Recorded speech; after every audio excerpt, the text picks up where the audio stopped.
الحمد للہ رب العالمین والصلاة والسلام علی رسولہ النبی الکریم وعلی آلہ واصحابہ اجمعین اما بعد فاعوذ باللہ من الشیطان الرجیم بسم اللہ الرحمن الرحیم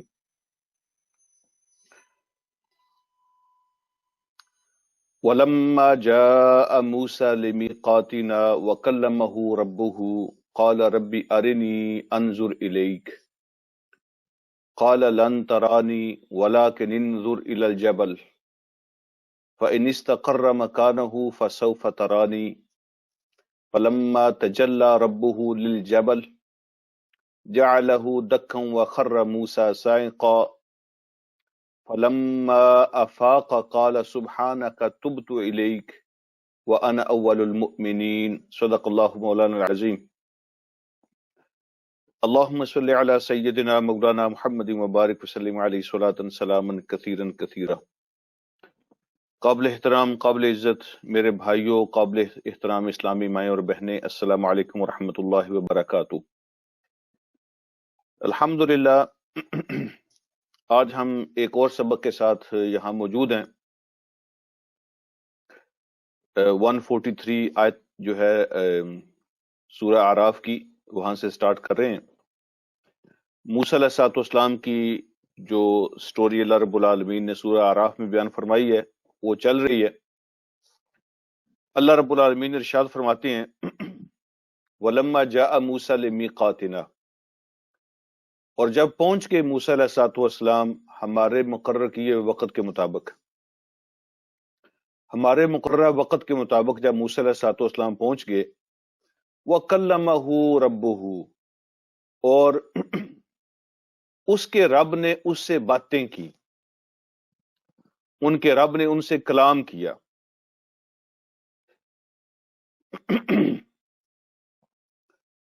اس پر بات کرنے سے پہلے کہ کلام کیسے ہوا تھا،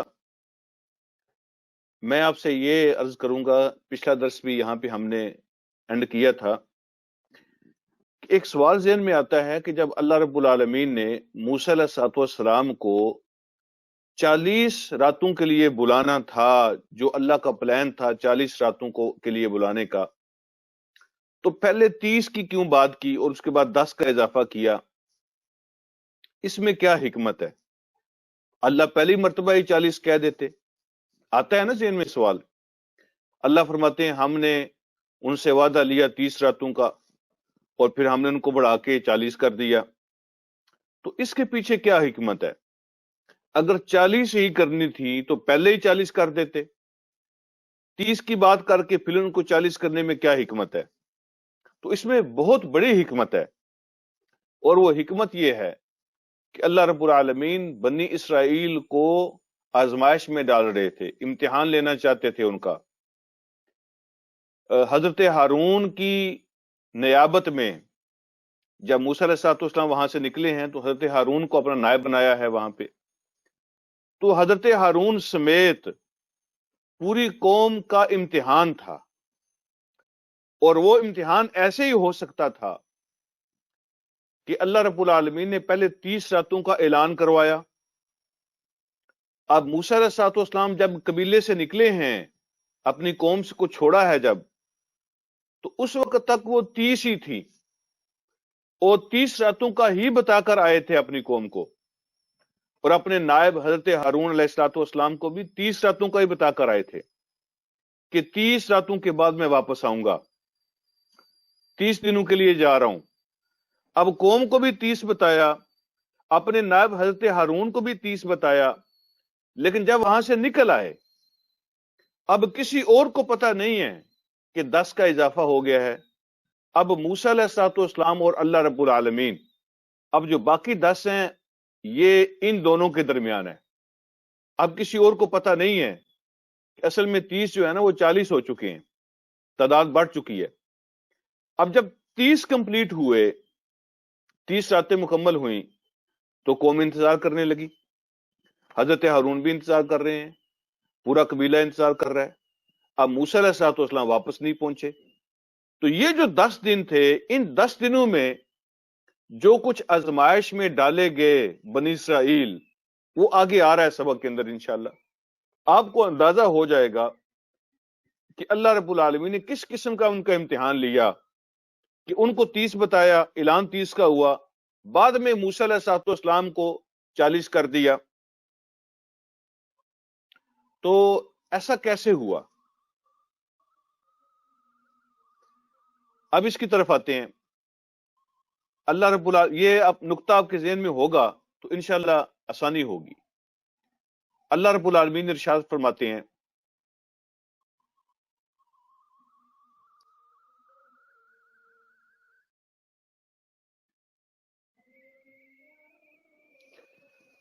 اللہ رب العالمین ارشاد فرماتے ہیں وَلَمَّا جَاءَ مُوسَىٰ لِمِيقَاتِنَا وَكَلَّمَهُ رَبُّهُ، جب موسیٰ علیہ السلام ہمارے مقررہ وقت پر پہنچے، ان کے رب نے ان سے باتیں کی. سبحان اللہ، یہ ایک اور اعزاز ہے. اب یہ ہم طے نہیں کر سکتے، اس کا فیصلہ نہیں کر سکتے، نہ ہی ہمارے پاس کوئی سورس ہے، نہ ہی قرآن نے بیان کیا، نہ ہی حدیث نے بیان کیا کہ وہ جو اللہ رب العالمین نے باتیں کی تھیں وہ کیسے باتیں کی تھیں، موسیٰ علیہ السلام سے اللہ رب العالمین کی گفتگو کیسے ہوئی تھی.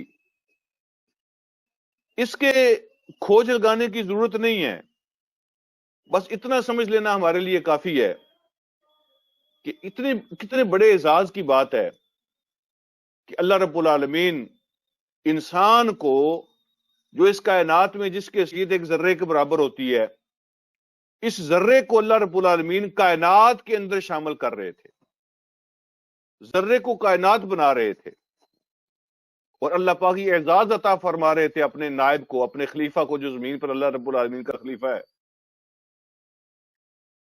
اس انسان کے ساتھ اللہ رب العالمین گفتگو فرما کر اس کو جو اعزاز عطا فرما رہے تھے، بس اس اعزاز پہ نظر رکھنی چاہیے. وہ گفتگو کیسے ہوئی، اس کا طریقہ کار کیا تھا، اس کی زیادہ بحث میں جانے کی ضرورت نہیں ہے.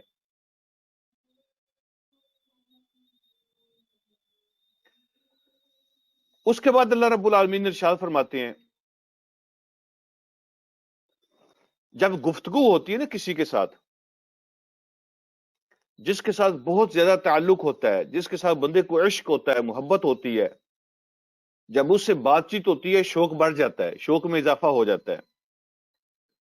گفتگو کرنے کے بعد اللہ رب العالمین سے موسیٰ علیہ السلام کا شوق اور محبت وہ بڑھ گیا. تو اگلی بات کہہ بیٹھے، وہ اگلی بات کیا تھی؟ قال رب ارنی انظر الیک.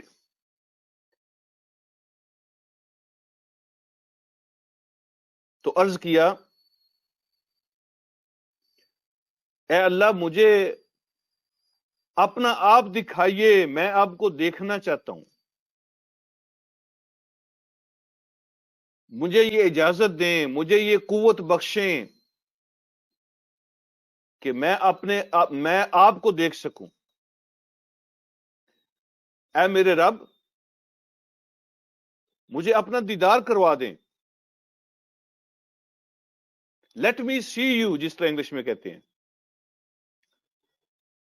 شوق بڑھ گیا، محبت میں اضافہ ہوا، گفتگو ہوئی جو ڈائریکٹ تھی، براہ راست تھی. قرآن کے الفاظ یہی ہیں کہ براہ راست گفتگو ہوئی ہے. تو جب اللہ رب العالمین سے درخواست کی کہ اللہ میں آپ کو دیکھنا چاہتا ہوں، مجھے اپنا آپ دکھا دیں. قال لن ترانی، اللہ رب العالمین فرماتے ہیں کہ آپ مجھے ہرگز نہیں دیکھ سکتے، آپ کے اندر وہ قوت طاقت نہیں ہے، آپ مجھے ہرگز نہیں دیکھ سکو گے. اب یہاں پہ ایک اور نقطہ ہے جو میں آپ سے عرض کرنا چاہتا ہوں. اللہ نے یہ نہیں فرمایا کہ کوئی بھی مجھے نہیں دیکھ سکتا، اللہ نے یہ فرمایا کہ آپ مجھے نہیں دیکھ سکیں گے. اس کا مطلب یہ ہے اگر کسی کے ذہن میں یہ سوال جاتا ہے نا کہ اللہ رب العالمین کو دیکھا ہی نہیں جا سکتا کسی صورت میں، تو یہ بات درست نہیں ہے. جب اللہ رب العالمین ایکسٹرا آرڈینری کوئی حالات پیدا فرما دیں، کسی پہ احسان فرما دیں، کسی کو یہ اعزاز عطا فرما دیں، اللہ رب العالمین کر سکتے ہیں۔ اللہ نے اس کی نفی نہیں کی ہے کہ ہو ہی نہیں سکتا کہ کوئی مجھے دیکھ سکے۔ اللہ نے فرمایا کہ آپ مجھے نہیں دیکھ سکتے ہو، عام طور پہ ایسا ہی ہے، لیکن جب اللہ چاہیں، جس کسی کے لیے چاہیں، اللہ رب العالمین اس کو دیکھنے کی اجازت دے سکتے ہیں، اس کو دکھا دیں گے، جیسا اللہ رب العالمین اہل جنت کو دکھائیں گے۔ جنت کے اندر اللہ رب العالمین اپنی زیارت کروائیں گے، دیدار کروائیں گے۔ اللہ جب چاہیں، جس وقت چاہیں، جو چاہیں فیصلہ فرما سکتے ہیں۔ یہاں جو اللہ رب العالمین نے بات ارشاد فرمائی وہ یہ ہے، قال لن ترانی، آپ مجھے ہرگز نہیں دیکھ سکیں گے۔ لیکن موسیٰ علیہ السلام کی مزید تسلی کے لیے ارشاد فرمایا، ولکن انظر الی الجبل، لیکن آپ دیکھیے پہاڑ کی طرف، فإن استقر مکانہ، اگر وہ ٹھہرا رہا، قائم رہا اپنی جگہ پر، فسوف ترانی، تو پھر عنقریب آپ مجھے دیکھ سکیں گے،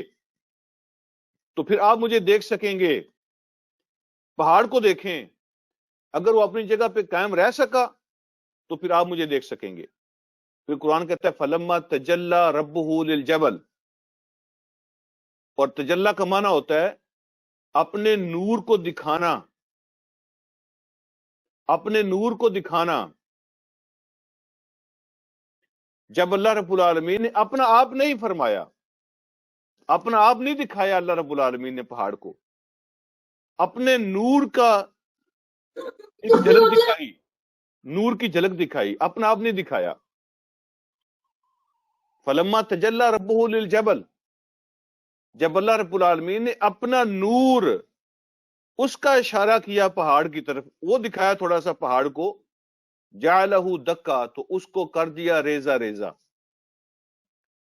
جعلہ دکن کا معنی یہ ہے کہ جہاں پہ پہاڑ کھڑا تھا وہ جگہ برابر ہو چکی تھی، نور کی چمک سے جہاں پہ پہاڑ کھڑا تھا اب وہاں نظر نہیں آتا تھا کہ یہاں کوئی پہاڑ تھا، اس طرح وہ برابر ہو گئی تھی جگہ۔ وَخَرَّ مُوسَىٰ صَاعِقًا، اور موسیٰ علیہ السلام گر پڑے تھے بے ہوش ہو کر، موسیٰ علیہ السلام بے ہوش ہو کے گر پڑے تھے۔ فَلَمَّا أَفَاقَ، جب ان کو ہوش آیا، یہ افاقہ کا جو لفظ ہے نا، یہ ہم اردو زبان میں بھی استعمال کرتے ہیں کہ فلاں دوائی سے ہمیں افاقہ ہوا ہے۔ افاقہ کا معنی ہوتا ہے کہ بیماری کی صورتحال بہتر ہو جائے اور بندے کو ہوش آ جائے، جو بے ہوش ہو گیا تھا اس کو ہوش آ جائے اور صورتحال بہتر ہو جائے۔ جب موسیٰ علیہ السلام کو ہوش آ گیا، قال سبحانک، عرض کیا اے اللہ آپ پاک ہیں، تبت الیک، میں آپ کی طرف توبہ کرتا ہوں، وانا اول المسلمین، اور میں سب سے پہلے آپ پر ایمان لانے والا ہوں، سب سے پہلے آپ پر قبول کرنے والا۔ تھوڑی سکرین اوپر کر دیں۔ یہاں ایک اور نقطہ ہے، انا اول المؤمنین، سب سے پہلے میں آپ پر ایمان لانے والا ہوں۔ یہاں جو فرمایا نا اللہ آپ پاک ہیں، تبت الیک، میں آپ کی طرف توبہ کرتا ہوں، تو کیا مطلب اس کا؟ کیا موسیٰ علیہ السلام نے گناہ کیا تھا؟ اللہ رب العالمین سے یہ درخواست کر کے کہ اللہ میں آپ کو دیکھنا چاہتا ہوں، میں آپ کی زیارت کرنا چاہتا ہوں۔ اللہ رب العالمین سے یہ درخواست کرنا کہ اللہ مجھے اپنے آپ دکھا دیں، یہ کوئی گناہ ہے؟ یہ کوئی گناہ نہیں ہے۔ لیکن جب گناہ نہیں ہے تو پھر موسیٰ علیہ السلام یہ کیوں کہہ رہے ہیں تبت الیک، میں توبہ کرتا ہوں؟ توبہ تو گناہ کی ہوتی ہے، اس کا پھر کیا مطلب ہوا؟ وہ کون سا گناہ ہے یا کون سی غلطی ہے جس سے موسیٰ علیہ السلام توبہ کر رہے ہیں؟ اور اگر گناہ نہیں کیا پھر توبہ کیسی؟ اصل بات یہ ہے وہ توبہ اس بات سے کر رہے ہیں کہ میں نے ایسی ڈیمانڈ کی ہے جو میری حد سے زیادہ تھی، میں نے ایسی ڈیمانڈ کر دی ہے۔ دیکھیں بڑے لوگوں کے لیے قانون بھی بڑے ہوتے ہیں، عام لوگوں کے لیے جو غلطی نہیں ہوتی، خاص لوگوں کے لیے وہ غلطی ہو سکتی ہے۔ تو موسیٰ علیہ السلام اس بات پہ توبہ کر رہے ہیں کہ میں نے ایسی بات کی ڈیمانڈ کر دی ہے جو میری حد سے زیادہ تھی۔ تو میں اس پہ توبہ کرتا ہوں، اس پہ معافی مانگتا ہوں۔ تو اللہ رب العالمین نے موسیٰ علیہ السلام کو مزید تسلی عطا فرمائی، خوشخبری سنائی۔ قال یا موسیٰ انی اصطفیتک، تو فرمایا اے موسیٰ ہم نے آپ کو چن لیا ہے۔ یہ لفظ جو ہے نا استفا، اسی سے مصطفیٰ نکلا ہے، اور مصطفیٰ کا معنی ہوتا ہے چنا ہوا، چوزن، سلیکٹڈ۔ حضور علیہ الصلوۃ والسلام کا ایک نام نامی جو ہے مصطفیٰ بھی ہے۔ حضور علیہ الصلوۃ والسلام اللہ رب العالمین کے سلیکٹ کیے ہوئے ہیں، چنے ہوئے ہیں، منتخب کیے ہوئے ہیں۔ اور جب آپ کو ہم مصطفیٰ کہتے ہیں حضور علیہ الصلوۃ والسلام کی ذات کو صلی اللہ علیہ وسلم، تو اس کا مطلب صرف یہ نہیں ہے کہ صرف آپ مصطفیٰ ہیں، آپ کی ہر چیز مصطفیٰ ہے، آپ کی ہر چیز اللہ رب العالمین کی چنی ہوئی ہے۔ آپ مصطفیٰ ہیں اپنی ہر چیز کے اندر، آپ کا قبیلہ، آپ کے پیرنٹس، آپ کی بیویاں، آپ کے بچے، آپ کے صحابہ، آپ کا دین، آپ کے فالوورز، ہر چیز اللہ رب العالمین کی چنی ہوئی ہے، ہر چیز۔ آپ ہر لحاظ سے مصطفیٰ ہیں۔ تو موسیٰ علیہ الصلوۃ والسلام کو اللہ رب العالمین نے فرمایا انی اصطفیتک، اے موسیٰ میں نے آپ کو چن لیا۔ کتنا بڑا اعزاز ہے۔ اور پھر اگلی بات فرمائی علی الناس، سارے انسانوں میں سے جو اس وقت موجود تھے ان میں سے ہم نے آپ کو چن لیا۔ کس کام کے لیے؟ برسالاتی، میرے پیغام کے لیے۔ رسالہ پیغام ہوتا ہے نا، رسالات زیادہ پیغامات۔ اپنے پیغامات کے لیے، اپنی رسالت کے لیے، وبکلامی، اور آپ کے ساتھ گفتگو کرنے کے لیے، بات چیت کرنے کے لیے میں نے آپ کو چن لیا۔ آپ سے باتیں بھی کیا کروں گا اور آپ کو آپ کی قوم کے لیے، امت کے لیے پیغام بھی بھیجوں گا۔ تو اپنی رسالت کے لیے اور اپنے ساتھ گفتگو کرنے کے لیے ہم نے آپ کو چن لیا۔ اگلی بات کیا ارشاد فرمائی؟ اللہ رب العالمین فرماتے ہیں فخذ ما آتیتک۔ جہاں پہ دیکھیں نا اعزاز آتا ہے نا، آنر آتی ہے، وہاں پہ ذمہ داری بھی آتی ہے۔ وہ انگلش میں کہتے ہیں جہاں پریولیج ہوتی ہے نا، پریولیج، وہاں پہ رسپانسبلٹی بھی ہوتی ہے۔ پریولیج اکیلی نہیں ہوتی، رسپانسبلٹی بھی ساتھ آتی ہے۔ اب اللہ رب العالمین نے موسیٰ علیہ السلام کو کتنے بڑے اعزاز عطا فرمائے، لیکن ان اعزازات کے ساتھ ساتھ رسپانسبلٹی بھی بہت بڑی ہے کہ ہم نے آپ کو چن لیا ہے، آپ سے باتیں ہوا کریں گی، آپ کو رسالت ملے گی، لیکن یاد رکھنا فخذ ما آتیتک، سستی نہیں چلے گی۔ جب اللہ کسی کی سلیکشن فرماتے ہیں تو پھر وہاں پہ سستی کا کوئی کام نہیں ہے۔ فخذ ما آتیتک وکن من الساجدین وکن من الشاکرین۔ اللہ رب العالمین فرماتے ہیں یہ والی بات جو ہوتی ہے نا عام طور پہ جو لوگ کرتے ہیں، دیکھیں یہ امت جو ہے اللہ رب العالمین کی سلیکٹڈ امت ہے، تو یہ سلیکٹڈ امت جو ہے نا کبھی ہاں کبھی نہ والی بات نہیں چلتی اللہ کے ہاں۔ دل آیا تو کر لیا، نہ آیا تو چھوڑ دیا، کبھی کر لیا کبھی نہ کیا، ایسی بات نہیں چلے گی۔ یہ بہت بڑا اعزاز ہے نبی علیہ الصلوۃ والسلام کی امت کا فرد ہونا، لیکن یہ بہت بڑی ذمہ داری بھی ہے۔ اس میں کبھی ہاں کبھی نہ والی بات نہیں ہوگی۔ اللہ کی طرف سے جو ہدایت ملے گی وہ اس پوری کائنات کی سب سے بڑی نعمت ہے۔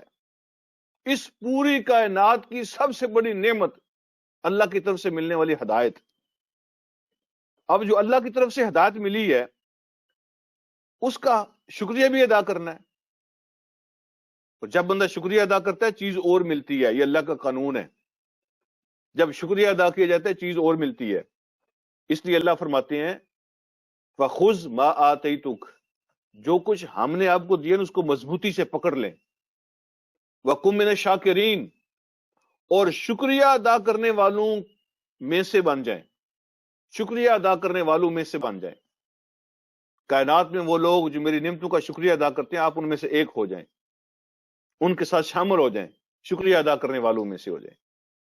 اللہ کی نعمتیں جو دنیا میں انسان کو ملی ہیں ان میں سب سے بڑی نعمت اللہ رب العالمین کی ہدایت ہے، اس کا شکریہ بھی ادا کرنا واجب ہے۔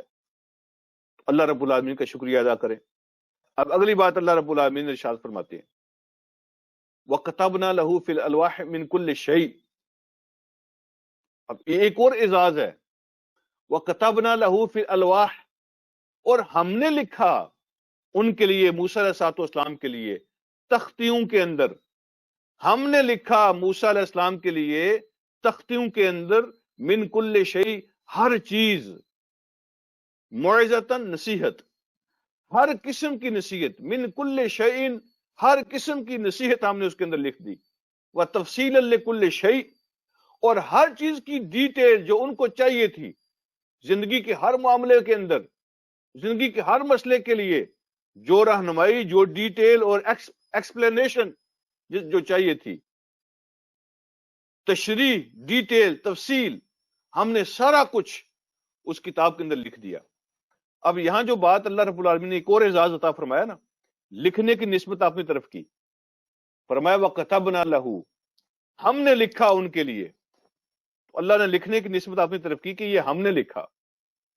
تو رات جو ہے نا، وہ اللہ رب العالمین نے پتھر کی تختیوں پہ سلیٹس بنی ہوئی تھی پتھر کی، تو لکھی لکھائی موسیٰ علیہ السلام کو عطا فرمائی ہے.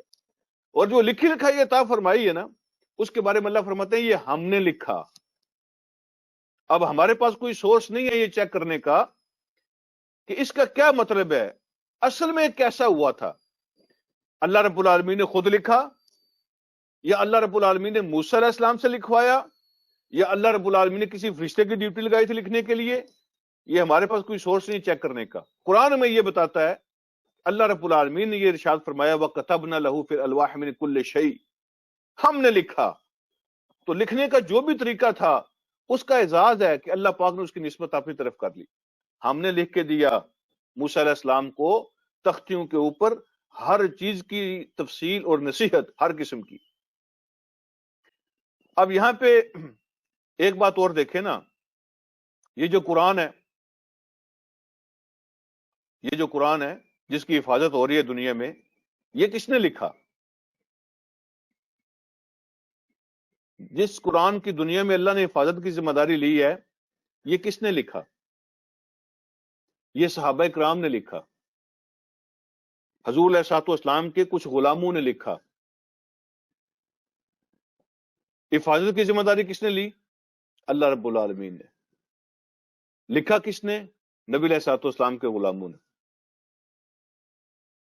تورات اور انجیل اللہ فرماتے ہیں ہم نے خود لکھا، لیکن اس کی حفاظت کی ذمہ داری نہیں لی. اور اس قرآن کو حضور علیہ السلام کے غلاموں سے لکھوایا، اور ان کا لکھا ہوا اس کی ضمانت اور گارنٹی دی کہ لکھا تم نے ہے لیکن حفاظت ہم کریں گے. کتنا بڑا اعزاز ہے یہ بھی. صحابہ کا لکھا ہوا ضمانت اور گارنٹی اللہ رب العالمین نے دی، حفاظت ہم کریں گے اس کی. اور اگلی بات اللہ رب العالمین فرماتے ہیں کہ ہر چیز اس کے اندر موجود ہے، ہر چیز کی تفصیل اور نصیحت اس کے اندر موجود ہے. جو بھی کسی کو قانون، شریعت، زندگی گزارنے کے اصول، اخلاقیات، ہر قسم کی چیز اس کے اندر موجود ہے. نصیحتیں بھی ہیں، قانون بھی ہے. اب حکم کیا دیا؟ اب یہ جو 3-4 باتیں یہاں اللہ نے ارشاد فرمائی ہے نا، ان کو غور سے سمجھنے کی ضرورت ہے. سب سے پہلا حکم دیا، ہر چیز موجود ہے، لکھی ہوئی، کیا کرنا ہے؟ فَخُذْهَا بِقُوَّةٍ، اس کو قوت کے ساتھ پکڑ لو. اس لکھے ہوئے کو، اس نصیحت کو، تفصیل کو، اس قانون کو فَخُذْهَا بِقُوَّةٍ، مضبوطی کے ساتھ پکڑ لو. اب پکڑنے کا کیا مطلب ہے؟ ایسے دبا کے رکھیں اپنے ہاتھوں میں، یا ایسے چھاتی کے ساتھ لگا کے رکھیں؟ پکڑنے کا کیا مطلب ہے؟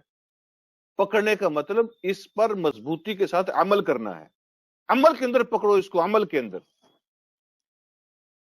پوری دیانتداری کے ساتھ، پوری اخلاص نیت کے ساتھ، پوری توجہ کے ساتھ.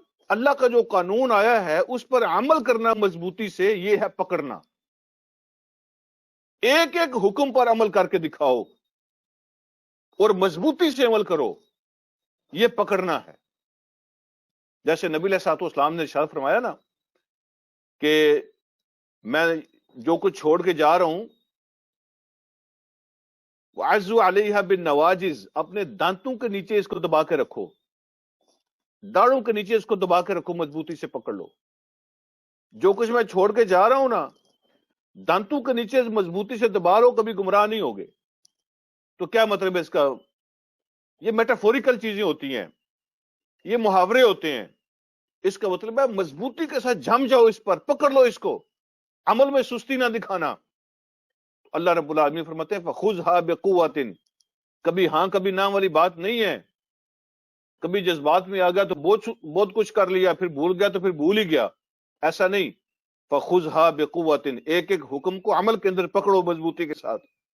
پھر اگلی بات ارشاد فرمائی، فرمایا وَأْمُرْ قَوْمَكَ يَأْخُذُوا بِأَحْسَنِهَا، اور اپنی قوم کو بھی حکم دو، اپنی قوم کو بھی حکم دو کہ اس کے اچھے صاف سیدھے مطلب کو، احسن بہترین مفہوم کو مضبوطی کے ساتھ پکڑ لیں۔ یہ جو فرمایا یا خذو باحسنھا، اس کا ایک مطلب یہ ہے کہ اس کتاب کے اندر جو حکم لکھے ہوئے ہیں ان کا جو عام مفہوم بنتا ہے، جو صاف سیدھا سادہ مفہوم بنتا ہے، اس پر عمل کرو بس۔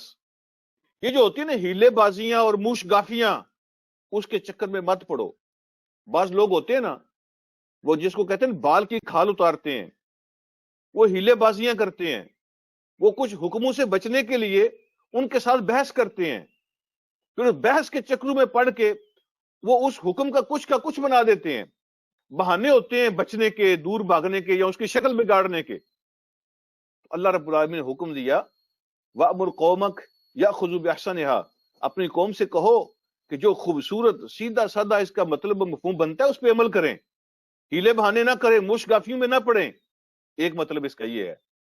دوسرا مطلب اس کا یہ ہے یَأْخُذُوا بِأَحْسَنِهَا، یہ جو کچھ میں نے کتاب کے اندر تمہیں عطا کیا ہے، یہ ایسی چیز ہے کہ اس سے اچھی چیز ہو ہی نہیں سکتی۔ میری اس کتاب کے اندر جو ہدایات تمہیں ملی ہیں، اگر ان کو کمپیئر کرو گے دنیا کی کسی بھی چیز کے ساتھ، تو دنیا کی کوئی چیز اس سے بہتر نہیں ہو سکتی۔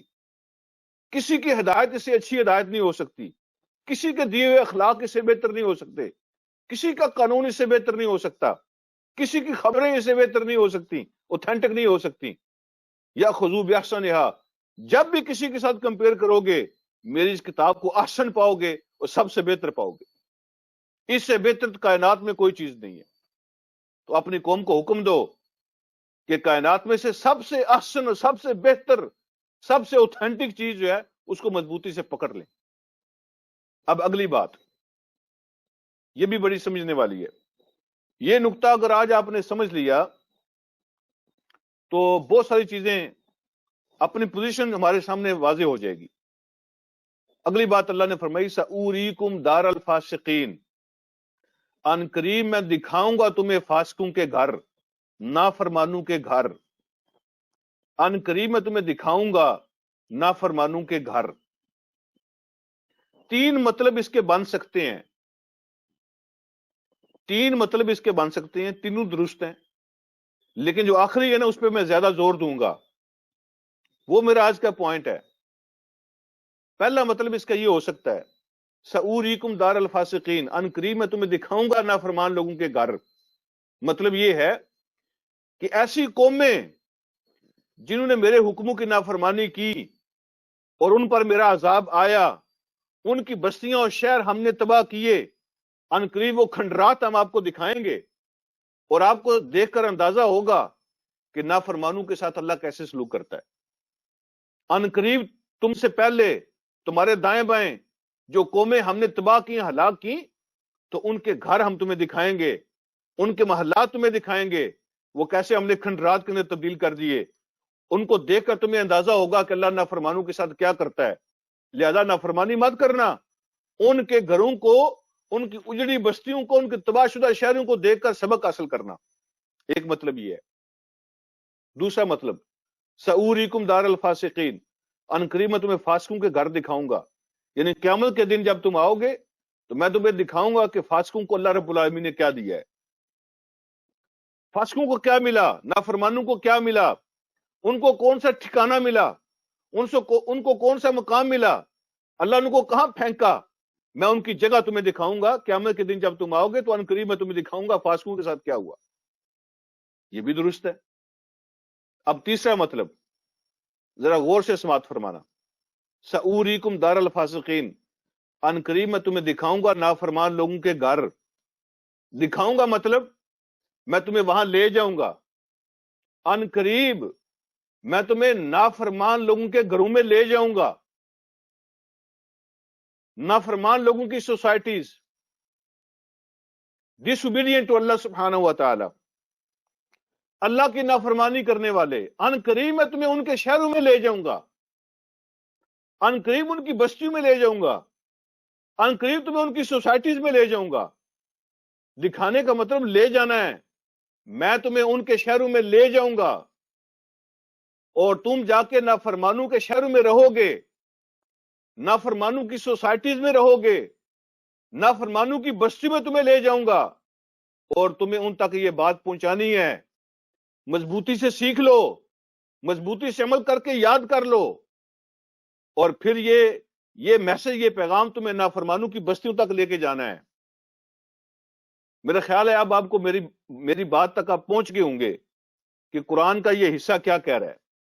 سأوریکم دار الفاسقین، ان قریب ہم آپ کو وہاں لے جائیں گے جہاں فاسق لوگ رہتے ہیں، اللہ کو نہ ماننے والے، اللہ کے نافرمان. ان کی سوسائٹی میں آپ کو لے جاؤں گا، ان کے شہروں میں، ان کے ملکوں میں آپ کو لے جاؤں گا اور آپ کو دکھاؤں گا. وہاں پہ آپ نے میری نمائندگی کرنی ہے، وہاں تک آپ نے میسج پہنچانا ہے اللہ رب العالمین کا. نافرمانوں کے ساتھ تمہیں رہنا پڑے گا، ان کی بستی میں جانا پڑے گا، ان کے دلوں پہ دستک دینی پڑے گی، ان تک یہ میسج ڈیلیور کرنا پڑے گا. میں اور آپ جو یورپ میں آگے بیٹھے ہوئے ہیں، اللہ رب العالمین مجھے اور آپ کو یہ نافرمانوں کے گھروں میں لے آئے ہیں، نافرمانوں کی سوسائٹیز میں لے آئے ہیں. اب یہاں ہمارا کام نمک میں نمک ہونا نہیں ہے کہ نافرمانوں کے ساتھ رہتے رہتے ہم بھی نافرمان بن جائیں. اللہ رب العالمین ہماری حفاظت فرمائے کہ ہم بھی نافرمانوں کے ساتھ رہتے رہتے نافرمان ہو جائیں. میرے پڑوس میں اگر ایک نافرمان کا گھر ہے جو اللہ کو نہیں مانتا، میری زندگی اور اس کی زندگی میں کوئی فرق نہ ہو، یہ کیسے ممکن ہے؟ وہ جو اللہ کو نہیں مانتا، اللہ کا نافرمان ہے، اللہ کی نہیں مانتا.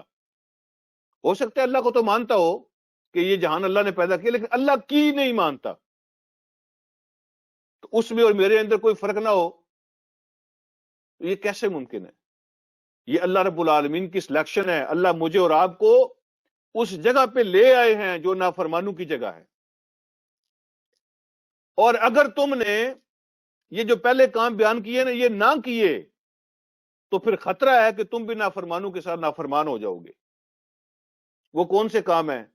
اگر بچنا چاہتے ہو نافرمانوں کے انجام سے، بچنا چاہتے ہو نافرمانوں کی سزا سے، اور بچنا چاہتے ہو اس زندگی سے جو نافرمان گزار رہے ہیں، تو آپ کو پھر قوت کے ساتھ پکڑنا پڑے گا سب کچھ، اور اس پر عمل کر کے دکھانا پڑے گا.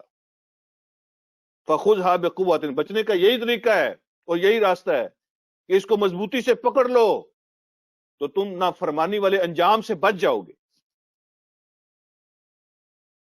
تو اس لیے میں نے پچھلے سبق میں بھی یہ بات عرض کی تھی کہ جو روزی روٹی ہے نا، وہ سیکنڈری ہے، اس کا درجہ بعد میں ہے ایک مسلمان کے لیے. لیکن جو نظریہ ہوتا ہے، جو ایمان ہوتا ہے، جو بلیف ہوتا ہے، اس کا درجہ پہلے ہے. اس لیے اس کو سیریس لینا چاہیے. ایمان پہلے ہے، روزی روٹی بعد میں ہے. وہ ایک ذریعہ ہے، روزی روٹی تو ذریعہ ہے نا زندگی کا، اور یہ جو ایمان ہے یہ مقصد ہے زندگی کا. اور کبھی بھی سمجھدار لوگ جو ہیں وہ اپنے مقصد کو اپنے ذریعے کے لیے قربان نہیں کرتے. سأوریکم دار الفاسقین، سأوریکم دار الفاسقین، ان قریب تمہیں لے جاؤں گا فاسقوں کے گھروں میں، اور پھر وہاں تمہیں ڈیوٹی انجام دینی ہوگی. یہ میری اور آپ کی ڈیوٹی ہے. اگلی بات اللہ رب العالمین نے ایک اور ارشاد فرمائی، فرمایا سأصرف عن آیاتی، میں دور ہٹا دوں گا، پھیر دوں گا، پیچھے کر دوں گا اپنے حکموں سے، اپنی آیتوں سے. کن لوگوں کو؟ الذین یتکبرون فی الارض بغیر الحق، وہ لوگ جو تکبر کرتے ہیں زمین کے اندر بغیر کسی حق کے. بغیر کسی حق کے۔ تکبر کیا ہوتا ہے؟ تکبر یہ ہوتا ہے کہ اپنے آپ کو بندگی کے لیول سے بالا تر سمجھنا، اپنے آپ کو بندگی سے بالا تر سمجھنا کہ مجھے ضرورت نہیں ہے اللہ رب العالمین کی ہدایات کی، مجھے ضرورت نہیں ہے دین کی، ٹھیک ہے، مجھے اس طرح کی چیزوں کی ضرورت نہیں ہے، میں ان سے بے پرواہ ہوں، میں اپنے بارے میں خود بہتر جانتا ہوں، اپنی زندگی کا قانون خود بنا سکتا ہوں، مجھے ان باتوں کی ضرورت نہیں ہے۔ اس کو کہتے ہیں تکبر۔ اصل تکبر یہ ہے۔ اللہ رب العالمین کیا فرما رہے ہیں؟ اللہ فرما رہے ہیں جس کے دل میں تکبر ہو تو میں ان کو اپنی آیتوں سے پیچھے ہٹا دیتا ہوں، ان کو اپنے حکموں سے پیچھے کر دیتا ہوں، ان کو اپنے دین سے پیچھے کر دیتا ہوں، ان کو دور کر دوں گا اپنے حکموں سے، اپنی آیتوں سے، اپنے دین سے۔ جو زمین میں تکبر کرنے والے ہیں بغیر حق کے، ان کا حق نہیں بنتا۔ کسی کا یہ حق نہیں ہے کہ اللہ کے سامنے اپنے آپ کو بڑا ثابت کرے۔ اور تکبر کسی قسم کا بھی ہو سکتا ہے۔ تکبر مال کا بھی ہوتا ہے، تکبر عہدے اور منصب کا بھی ہوتا ہے، تکبر حسن و جمال کا بھی ہوتا ہے، تکبر فیملی برادری کا بھی ہو سکتا ہے، تکبر علم کا بھی ہوتا ہے، تکبر تقوی کا بھی ہوتا ہے۔ اور میں پہلے کہیں کسی موقع پہ یہ بات کر چکا ہوں کہ یہ تکبر جو ہے نا اسکول آف تھاٹ کا بھی ہوتا ہے۔ کوئی بھی چیز ہو جس میں بندہ تکبر کرے، یہ اسکول آف تھاٹ کا بھی تکبر ہوتا ہے۔ اگر کوئی بندہ اس پہ تکبر کرے کہ میں حنفی ہوں، مجھے اس پہ فخر ہے، اور اس پہ وہ تکبر کرے کہ باقی سب تو مجھ سے نیچے ہیں، ان کی کیا حیثیت ہے، میں شافی ہوں تو باقی کیا ہیں، میں بریلوی ہوں تو میں سب سے اعلیٰ ہوں، میں دیوبندی ہوں تو سب سے اعلیٰ ہوں، میں اہل حدیث ہوں تو سب سے افضل ہوں، باقی تو سب مجھ سے نیچے ہیں۔ تو اسکول آف تھاٹ کا بھی تکبر ہوتا ہے۔ کسی بھی قسم کا تکبر ہو، اللہ رب العالمین ان کو اپنے دین سے روک دیتے ہیں۔ بے شک وہ بڑی بڑی تقریریں کریں، زبردست قسم کے وہ شعلہ بیان مقرر ہوں، ان کے بڑے بڑے جبے کبے ہوں، ٹھیک ہے، لوگ ان کے بڑے نعرے لگاتے ہوں، لیکن اللہ رب العالمین اپنے دین کے لیے اور ہدایت کے لیے، اپنے علم کے لیے، اللہ رب العالمین ایک برتن کی ڈیمانڈ کرتے ہیں۔ جس کے اندر اللہ اپنا دین رکھتے ہیں نا، اس کے لیے ایک برتن چاہیے، اور اس برتن کا نام پتہ ہے کیا ہے؟ اس برتن کا نام عاجزی ہے، عاجزی، ہمبلنس۔ جس برتن کے اندر اللہ اپنے دین کو ڈالتے ہیں، اپنے علم اور ہدایت کو ڈالتے ہیں، اس برتن کا نام عاجزی ہے۔ اور جس کے اندر وہ عاجزی نہیں ہوتی، وہ باقی سب کچھ بن سکتا ہے، صاحب علم نہیں ہوتا، وہ صاحب ہدایت نہیں ہوتا، اس کی کچھ بھی شکل ہو سکتی ہے، صاحب علم اور صاحب ہدایت نہیں ہوتا وہ۔ اللہ رب العالمین کتنی بڑی یہاں بات ارشاد فرمائی ہے، سأصرف عن آیاتی الذین یتکبرون فی الارض بغیر الحق، روک دوں گا میں ان کو، پیچھے کر دوں گا، ان کے نصیب میں نہیں ہوگی میری ہدایت و میری آیتیں جو زمین میں تکبر کرتے ہیں، کسی بھی قسم کا تکبر ہو۔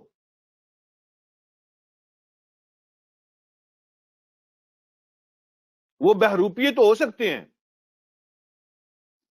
لیکن عالم نہیں ہوتے جن کے اندر تکبر ہوتا ہے۔ علم تو بندے کو عاجزی سکھاتا ہے، اور ان کی ایک نشانی ہوتی ہے جن کے اندر تکبر ہوتا ہے۔ وہ نشانی پتہ کیا ہے؟ وہ اللہ نے بیان کی ہے، میں نے نہیں بیان کی۔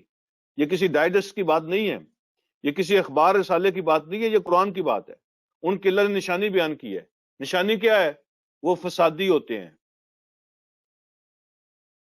اس لیے کہ جس کے پاس یہ اللہ کا نورانی علم ہوتا ہے نا، وہ تو لوگوں کو آپس میں جوڑتے ہیں۔ دیکھیں، لڑائی کو ختم کرنے کے لیے عقل چاہیے ہوتی ہے اور علم چاہیے ہوتا ہے، اور لڑائی کو ڈالنے کے لیے اور لڑائی کو پھیلانے کے لیے جہالت چاہیے ہوتی ہے۔ وہ جاہل ہوتے ہیں جو لڑائی ڈالتے ہیں، فساد مچاتے ہیں، آپس میں لڑاتے ہیں۔ لڑائی کے لیے جہالت چاہیے ہوتی ہے، اور لڑائی کو ختم کرنے کے لیے علم اور عقل چاہیے ہوتی ہے۔ اب اللہ رب العالمین نے ان متکبر لوگوں کی نشانی بیان فرمائی کہ وہ فسادی ہوتے ہیں۔ زمین میں فساد کرنا، امن و امان کو خراب کرنا، لڑائیاں ڈالنا، آپس میں ٹکرانا، یہ ان کا کام ہوتا ہے۔ تو اللہ فرماتے ہیں ان کی نشانی یہ ہے وَإِن يَرَوْا كُلَّ آيَةٍ لَا يُؤْمِنُوا بِهَا، کوئی بھی نشانی ان کو دکھا دو، چاہے وہ کوئی نشانی دیکھ لیں، وہ اس کو نہیں مانیں گے۔ ہر قسم کی نشانی، لاجک آپ ان کو دیں، ایویڈنس دیں، جتنی مرضی سینسیبل بات کریں، نہیں مانیں گے۔ کل آیت کا معنی سینسیبل چیزیں، ہر قسم کی لاجک، وہ کسی لاجک کو نہیں مانتے، لا یؤمنوا بہا، کسی لاجک کو نہیں مانیں گے۔ وَإِن يَرَوْا سَبِيلَ الرُّشْدِ لَا يَتَّخِذُوهُ سَبِيلًا، اگر ہدایت کا راستہ وہ دیکھیں گے تو اس کو اپنا راستہ نہیں بناتے۔ وَإِن يَرَوْا سَبِيلَ الْغَيِّ، اور جو گمراہی کا راستہ ہوتا ہے، گمراہی کا راستہ، فساد کا راستہ، فتویٰ بازی کا راستہ، یہ غی ہوتا ہے۔ وَإِن يَرَوْا سَبِيلَ الْغَيِّ يَتَّخِذُوهُ سَبِيلًا، اور اگر وہ دیکھیں گے گمراہی کا راستہ تو اس کو اپنا راستہ بنائیں گے، اس کے لیے کوشش کریں گے، اس پہ چلیں گے، اس کے لیے محنت کریں گے۔ لیکن اگر وہ رشد کا راستہ، ہدایت کا راستہ دیکھیں گے، اس کو اپنا راستہ نہیں بنائیں گے، فساد میں کود پڑیں گے۔ لیکن فساد کو دور کرنے کے لیے جتنی مرضی لاجک دے دیں وہ نہیں مانیں گے۔ اللہ فرماتے ہیں ایسا کیوں ہوگا؟ ذالک، یہ اس لیے ہوگا بِأَنَّهُمْ كَذَّبُوا بِآيَاتِنَا، اس لیے کہ انہوں نے ہمارے حکم ماننے سے انکار کر دیا، ہمارے حکموں کو جھٹلا دیا۔ وَكَانُوا عَنْهَا غَافِلِينَ، اور وہ غفلت کا شکار ہو گئے، غفلت کا، اور ہمارے آیات سے، ہماری حکموں سے غافل ہو گئے۔ وَالَّذِينَ كَذَّبُوا بِآيَاتِنَا، وہ لوگ جو ہماری آیات کو جھٹلاتے ہیں، وَلِقَاءِ الْآخِرَةِ، اور آخرت کی ملاقات کو جھٹلاتے ہیں، آخرت کی ملاقات کو، حبطت اعمالہم، ضائع ہو گئے ان کے سارے اعمال۔ آخرت کی ملاقات کا انکار کرتے ہیں کہ رب کے سامنے جانا ہے، اکاؤنٹیبلٹی ہونی ہے۔ ملاقات کا مطلب یہ ہے رب سے ملاقات ہوگی، رب حساب کتاب لے گا، جتنی نعمتیں دی تھیں، جتنی مولتیں دی تھیں، اللہ ان کا حساب کتاب لے گا۔ اس ملاقات کا انکار کرتے ہیں، اللہ کے حکم کو ماننے سے انکار کرتے ہیں۔